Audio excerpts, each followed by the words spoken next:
Hola, buenos días, México. Aquí Jesús Iglesias desde España. Mi ponencia va a tratar de innovación social por el clima y la equidad. Va a tardar unos 12 minutos y después daremos paso a preguntas, ¿vale? Tener un debate abierto también. Agradecer a la organización del Campus Party Digital Edition de México. Es un placer contribuir. Y bueno, yo soy Jesús Iglesias, como decía, facilitador de innovación social por el clima o economía social para la acción climática, desde una cooperativa que se llama Social Climate y una iniciativa que se llama La Ruta del Clima, que luego presentaré brevemente. Bien, ¿cuál es el problema al que hacemos frente? Pues se resume bastante bien en estas tres fotografías tomadas del espacio aéreo chino sobre la ciudad de Wuhan, antes de la pandemia, durante la cuarentena, en el pico máximo de confinamiento y después, cuando ya estaba iniciando la recuperación económica. Eso que se ve en rojo y amarillo es contaminación atmosférica, son partículas de dióxido de nitrógeno, ¿vale? Como veis, había mucha contaminación previa a la pandemia. Cuando estábamos en cuarentena se paró la economía y se paró la contaminación y ahora pues está volviendo a lo de antes, ¿vale? Este es el problema, que no queremos volver a lo de antes. Bien, la contaminación atmosférica genera casi 9 millones de muertes al año, muchísimas. 800.000 en Europa, 93.000 en España en 10 años, a unas 9.000 muertes al año, ¿no? Esto es mucho, es del orden de un tercio de lo que está sucediendo con la pandemia, o sea, también es mucho. ¿Qué relación? Ya sé que esta imagen es muy fea, no es la imagen de una persona, de los pulmones de una persona fumadora, son los pulmones de una persona sana, pero que vive en una ciudad muy contaminada, ¿no? Bien, pues la relación entre la contaminación atmosférica y la crisis climática es muy clara.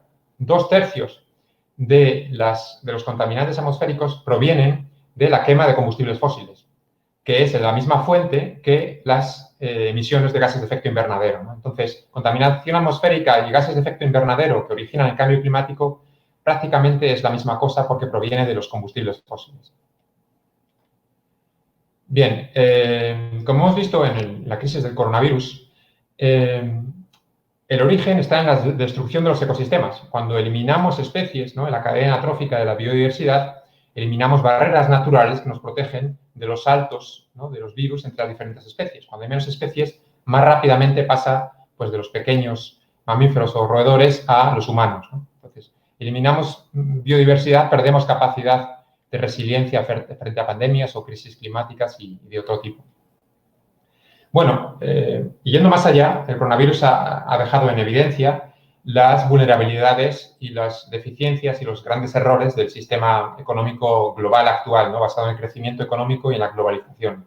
Hemos visto como muchas personas son muy vulnerables por las grandes desigualdades económicas y pobreza existentes, y también los países no son soberanos, no tienen capacidad de autoabastecerse en términos de alimentos, también en términos de material sanitario, etcétera. Es decir, hay muchos fallos en el sistema económico global, ¿no? Y esto lo ha dejado en evidencia esta gran crisis.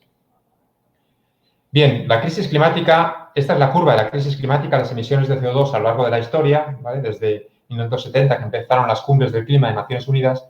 Como veis, ha ido aumentando con los años y no ha parado. Es decir, el protocolo de Kioto en 97 falló, el Acuerdo de París de 2015 está fallando porque las emisiones continúan a aumentar. Y tenemos que disminuirlas casi a cero en 20 años, ¿no? Bien, pues esto es una velocidad un poco más lenta que la curva de la pandemia del coronavirus, pero también es muy rápida porque los impactos del cambio climático ya están aquí, ¿vale? A veces no son tan evidentes, pero ya lo están siendo, como los grandes incendios que vimos el verano pasado, el verano del hemisferio norte, grandes incendios, ¿no?, en Australia, en el Amazonas, en Siberia, ya de una magnitud y una duración devastadora, ¿no? Bien, si ese es el problema, ¿cuál es la oportunidad? Pues la oportunidad es que ahora mismo, debido a esta múltiple crisis ecológica, climática, social, tenemos una oportunidad de reconstruir la economía por completo, a un nivel muy profundo, ¿no?, un cambio sistémico. Entonces, es el momento de hacer una reconstrucción social y verde para las personas y para el planeta, ¿no? Esa es la oportunidad que tenemos.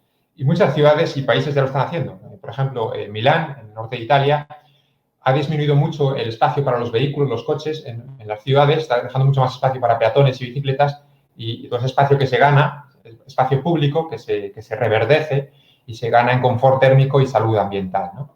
Ámsterdam está diseñando un modelo económico nuevo llamado del Donuts, que igual conocéis, en el que nadie puede caer en el agujero del Donuts de dentro, es decir, nadie puede tener los derechos sociales no cubiertos y nadie puede salirse fuera del donuts, en el que ya consumes demasiados recursos por encima de la biocapacidad del territorio, ¿no?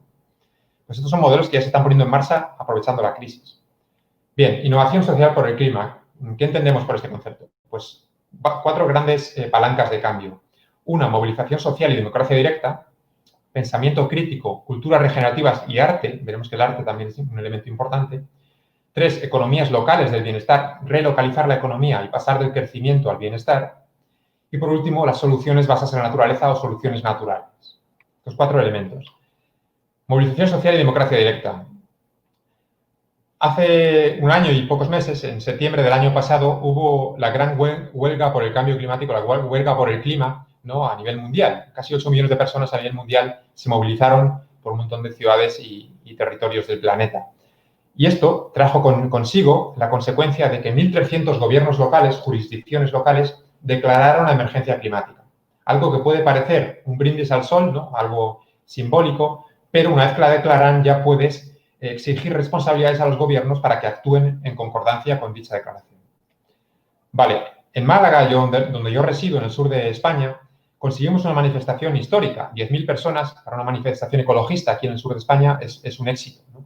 Y gracias a esta gran movilización conseguimos que tanto el ayuntamiento, el gobierno local, como el gobierno regional, la diputación y la universidad declararan la emergencia climática. Y ahora estamos en la siguiente fase, que es la democracia directa por el clima, es decir, asambleas ciudadanas, ciudadanos elegidos por sorteo, para deliberar sobre las recomendaciones y medidas a tomar para hacer frente al reto climático, ¿no?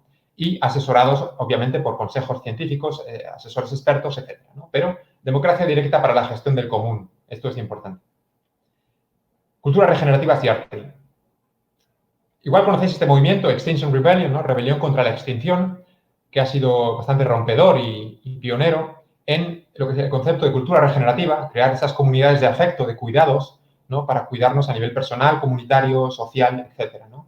Y también poner el arte encima de la mesa para provocar, el arte como herramienta de generar emociones y también para unirnos, ¿no? El arte consigue unir a las personas, como puede ser el caso de la música y diferentes formas artísticas, ¿no? Bien, las economías locales del bienestar. Este cambio de escala de lo global a lo local y cambio de prioridades, del crecimiento al bienestar. Ya está sucediendo. Tienen países como Nueva Zelanda, como Islandia, como Costa Rica, están cambiando su indicador de progreso y dejando atrás el crecimiento económico del PIB, ¿no?, por un indicador más holístico, social y ambiental, que se llama, pues, estándares de bienestar, de calidad de vida, de buen vivir, tiene diferentes nombres, ¿no? Incluso de felicidad también, se puede medir. Vale, y no solamente a nivel local, hay que también compartir en redes, lo que se llama redes de cooperación translocal, ¿no?, digamos, traspasando el ámbito local para cooperar por el bien común, ¿no? Tenéis aquí 2 ejemplos, la red internacional, Alianza Internacional por la Localización, o la red o Alianza Internacional de la Economía del Bienestar. Muy interesantes, ahí tenéis las fuentes, os pasaré la presentación. Y por último, soluciones naturales. Antes que cualquier tecnología, la mejor tecnología es la naturaleza, que lleva muchos billones de años evolucionando y consiguiendo las mejores soluciones ante los retos, ¿no? Como hemos visto durante esta crisis, la naturaleza, cuando le dejas espacio, recupera, ¿no?, el terreno perdido y se adentra en las ciudades incluso. Bien, pues las ciudades naturales más asilvestradas, con más espacios verdes y más corredores de biodiversidad, resulta que tienen más salud ambiental y salud humana también, ¿no? Esto está demostrado. Y muchas menos muertes por contaminación. En Málaga, para poner 2 ejemplos, tenemos un proyecto de bosque urbano, un gran bosque urbano, que va a mejorar mucho la calidad térmica de la ciudad y va a generar también mucha salud a las personas y muchos beneficios también para los pequeños comercios alrededor del bosque. Y no solo eso, este bosque lo queremos conectar con el resto de espacios verdes de la ciudad a través de corredores verdes, como veis aquí, que van desde la costa hacia los montes, y todo ello englobado por un gran anillo verde y azul, también por el mar, que genere una conexión entre ecosistemas que ahora mismo están fragmentados, ¿no? Bien, pues aquí hemos creado un clúster de entidades públicas y privadas para asesorar a los gobiernos y a las entidades para la puesta en marcha de estas soluciones naturales. Entonces, es interesante esta figura de clúster, que podéis implementarla por allí, si no la tenéis ya seguramente. Bueno, y un proyecto concreto que os quiero compartir, y ya con esto termino y damos paso a las preguntas, es la Ruta del Clima, ¿vale? Este proyecto nació hace un año, justo aquí en Málaga, ¿vale? Como veis ahí, tenemos el espectro de calor de la civilización humana, de azul a rojo, vamos de la revolución industrial, cuando había un clima más frío, ahora tenemos un clima bastante más cálido y vamos en ese sentido si no cambiamos, ¿no? Pero ese póster, este cruce de caminos, indica que aún tenemos capacidad de decisión. La ventana de oportunidad es pequeña, pero aún podemos cambiar el rumbo del clima, ¿no? Porque tiene consecuencias y causas antropogénicas. Es el ser humano el que está cambiando el clima, fundamentalmente. Vale, pues las rutas del clima son itinerarios, rutas, tours por la ciudad o el entorno urbano o rural, a pie, caminando, en bicicleta o en transporte público, para ver tanto impactos que ya están sucediendo siempre en el terreno local, bajamos ya a lo local, impactos, causas, cuáles son las fuentes de emisiones de la economía de la ciudad o del entorno rural, conexiones con otros retos, como el reto de las desigualdades, el reto de las migraciones, el reto del acceso a la vivienda, etcétera. Y sobre todo soluciones, ponemos mucho el énfasis en las soluciones. ¿Cuáles son las soluciones a nivel local en que los ciudadanos se pueden implicar, ¿no? Pues tenemos huertos urbanos, tenemos espacios comunitarios para generación de arte y cultura regenerativa y cultura alternativa, tenemos bosques urbanos, tenemos corredores de biodiversidad, tenemos zonas de bajas emisiones en las que no pueden penetrar los vehículos. Pues todas estas iniciativas locales, ¿cómo se pueden apoyar para hacer incidencia política y también para hacer, digamos, generar economía local? Apoyar al comercio local genera menos emisiones y también genera más empleo de calidad. Pues esto lo hacemos en 2 horas, 2 horas y media andando, para que la gente vea lo que está pasando en su ciudad y cómo puede ser parte de la solución. Una idea muy sencilla, que tiene el formato free tour, es decir, gratis, la gente paga lo que considere necesario. Al final, la voluntad que se dice en función de la calidad del servicio. Tenemos excursiones climáticas para colegios y centros educativos, ¿no? Que ya es un grupo cerrado con un precio cerrado.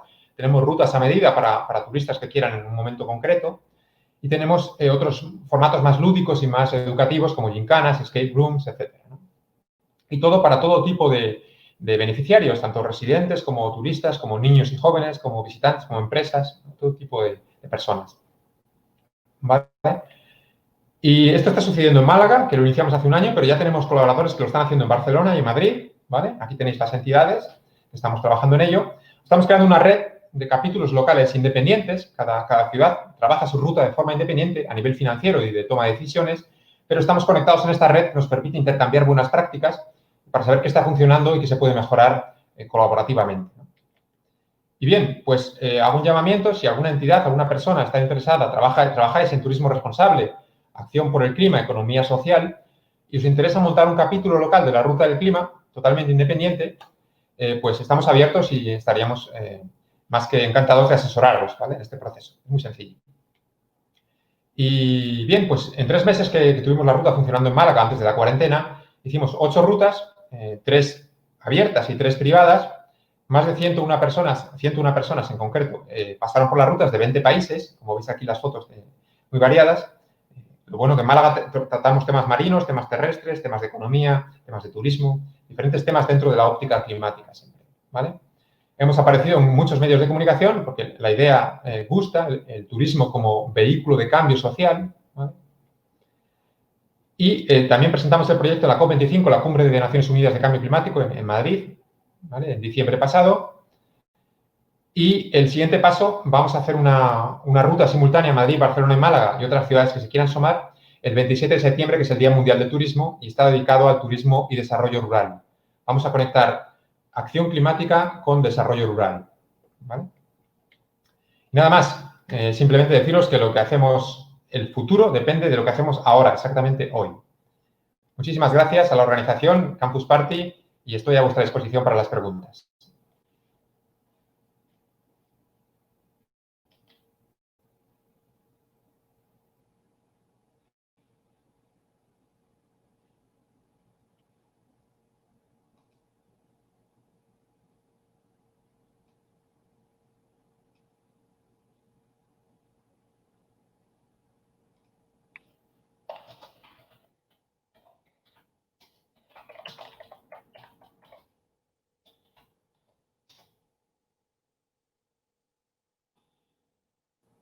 Vale, las preguntas. ¿Cómo cambiarías el mundo post-COVID?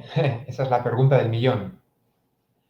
Bueno, pues Es un poco las 4 palancas que he indicado. Para mí la más importante es pasar de lo global a lo local. Es decir, diversificar las economías locales, ¿vale? Sobre todo en los sectores primarios, ¿vale? La agricultura, la alimentación, la vivienda, un poco el material sanitario, bueno, la ropa, ¿no? El mundo de la moda, pero sostenible.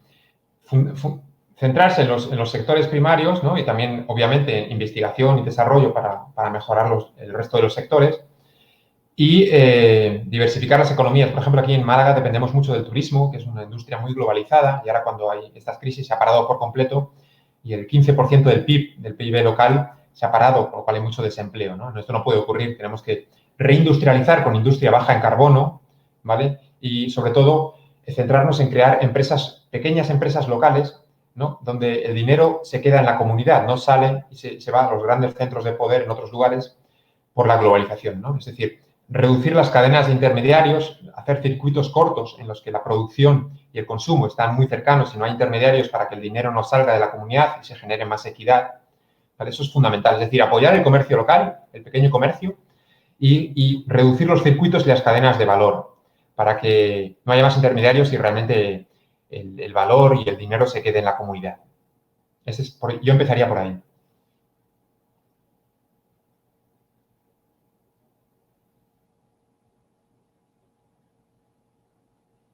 Si pudieras cambiar algo en el mundo, ¿qué sería?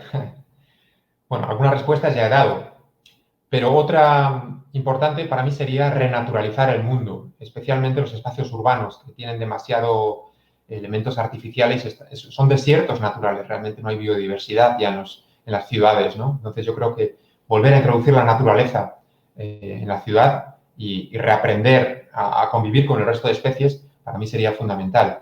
Y a la vez también, digamos, en el mundo rural, pues generar oportunidades de desarrollo rural, porque estamos concentrando la economía demasiado en las ciudades, hay demasiada centralización y eso genera mucha pobreza en las ciudades y genera también mucha pobreza en el mundo rural, porque hay una dependencia de un mundo con respecto del otro y muchos intermediarios en el medio. Entonces, generar oportunidades de desarrollo rural de forma independiente, que mucha gente pueda dejar las ciudades y volver al mundo rural a cultivar la tierra, ¿vale? Con posesión de tierra, con custodia del territorio. Es importante volver a recuperar el derecho a la tierra, ¿no? Y lo que decía, y dejar más espacio para que la naturaleza pueda estar sin interferencia del hombre, que ahora mismo estamos ocupando demasiados ecosistemas, demasiados hábitats destruidos y esto genera, pues, por ejemplo, estas pandemias. Renaturalizar y ruralizar el mundo.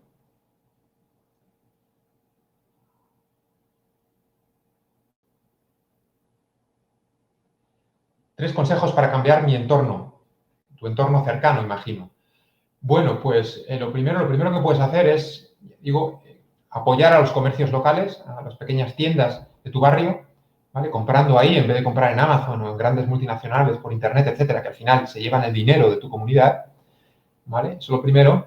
Y luego asociarte, generar tejido social asociativo, es decir, comunidades de vecinos o bien comunidades, digamos, asociaciones de pequeños comercios, asociarte para generar incidencia política en el gobierno local y que pues, pongan sobre la mesa medidas de políticas públicas que favorezcan lo pequeño frente a lo grande, lo local frente a lo global.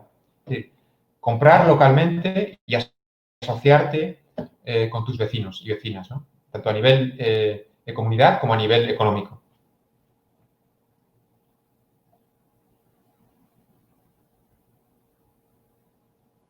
¿Qué México necesita el mundo?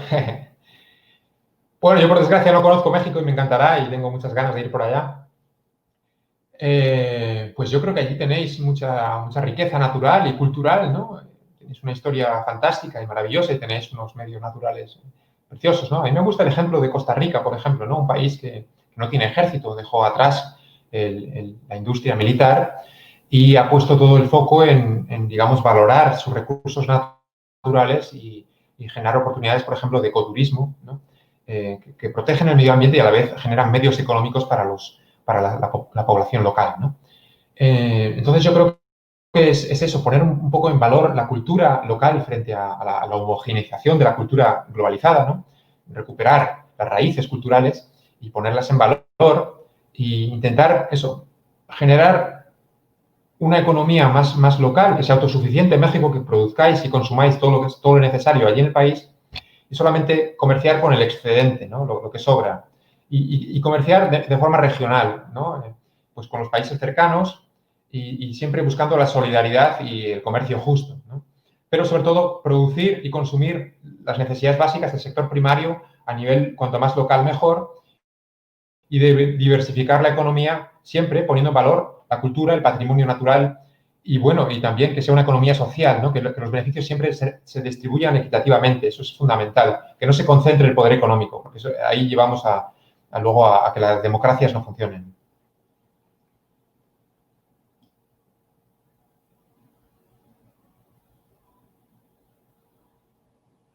¿Cómo afectará la transformación digital al entorno climático? Buena pregunta. Bueno, como sabéis, el medio digital no es la panacea tampoco. Tiene muchas emisiones de CO2. Los grandes centros de datos, ¿vale? Donde está almacenado todo en la nube, pues son grandes consumidores de CO2, de energía, ¿no? Y por tanto de emisiones. Y necesitan una ventilación terrible también. Por ejemplo, también el Bitcoin, ¿no? Estas monedas digitales que están apareciendo, las minas de Bitcoin son grandes centros también de superordenadores que pues, consumen muchísima energía. Creo que recordar que ahora mismo la maquinaria detrás de Bitcoin consume tanto como un país entero, como el país de Irlanda. O sea, consumen una barbaridad. Pero bueno, sí que es verdad que lo bueno de la globalización en parte es Internet, ¿no? Y como espacio democrático, y tenemos que velar porque se conserve la democracia en Internet, que no haya censura, es importante, y que seamos capaces de conectarnos entre pares, sin intermediarios, y quizás también, ¿por qué no?, crear redes sociales un poco más independientes y menos centradas en el beneficio capital, ¿no? Es decir, ahora mismo dependemos mucho de unas redes sociales muy concretas que están en el poder, digamos, controladas por unas pocas personas. Y esto es una preocupación porque todos nuestros datos están ahí, los tienen estas grandes corporaciones, ¿no? Entonces, yo creo que sería interesante generar redes sociales alternativas, ¿no? En las que podamos estar conectados entre personas sin que haya unos intermediarios que sean corporaciones. Y luego, aparte, lo bueno de Internet, como decía, es poder intercambiar buenas prácticas y replicar soluciones de éxito a problemas comunes, ¿no? Si por allí en Cancún tenéis problemas parecidos aquí a Málaga, ¿no? En cuanto pues a impactos en el medio marino del cambio climático, a turismo masivo, etcétera, pues buscar cuáles son las soluciones que están funcionando allí en Cancún y aquí en Málaga, intercambiarlas y adaptarlas a contexto local y buscar emprendedores y emprendedoras sociales que quieran llevarlas a cabo y luego poner políticas públicas que les favorezcan el trabajo, ¿no? Es decir, aprovechar los medios digitales para compartir muy rápido y viralizar las soluciones, viralizar en el buen sentido las soluciones que funcionan, pero luego tener cuidado de que no perdamos el control de Internet y que siga siendo un medio democrático.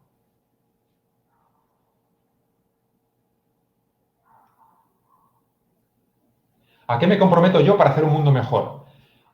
Bueno, pues sí, esto es un compromiso personal. Yo hace 11 años que dejé un doctorado en astrofísica en Estados Unidos para centrarme en las soluciones al cambio climático porque lo vi un reto muy importante y solo había una ventana de oportunidad de unos 20, 30 años, es decir, mi vida activa. Entonces, decidí comprometerme a dedicar mi vida profesional y buena parte de la personal también, porque participo en diferentes movimientos sociales por el clima y por una economía local y social, a centrarme en este problema, ¿vale? Intentar, pues, que las personas más vulnerables, aquellas que no tienen los mismos privilegios que yo he tenido, las mismas oportunidades de educación y profesionales, pues, tengan esas oportunidades para que realmente las soluciones vengan de todo el mundo y no solamente de los poderosos, ¿no? Y, por tanto, yo me comprometo a trabajar por una economía más justa, más social, más equitativa, abandonar los combustibles fósiles en mi vida, intento comprar siempre localmente, intento alimentos de temporada, de kilómetro cero, consumir energía renovable, tengo una cooperativa energética, soy socio, no, ¿cómo se dice? Sí, cooperativista de una cooperativa energética de energía limpia y local también. Y bueno, intento vivir mi vida lo más local posible, compartiendo con la gente de mi comunidad, intentar ser feliz con poco, ¿no? Volver un poquito a lo humano en vez de lo material y asociarme, intento participar en movimientos sociales que generen incidencia política y cambio social finalmente. Entonces, bueno, es muy importante predicar con el ejemplo y nunca nadie es perfecto, tenemos que reconocer que no somos perfectos, tenemos muchos fallos, pero que el sistema también tiene dificultades y facilidades, no siempre es fácil ser coherente y ser sostenible. Entonces, tenemos que ser ciudadanos en transición, que yo digo, dar paso a paso, según vayamos pudiendo, hacia ser unos ciudadanos más responsables y compartir lo que hacemos para que la gente vea que sí que se puede, ¿no?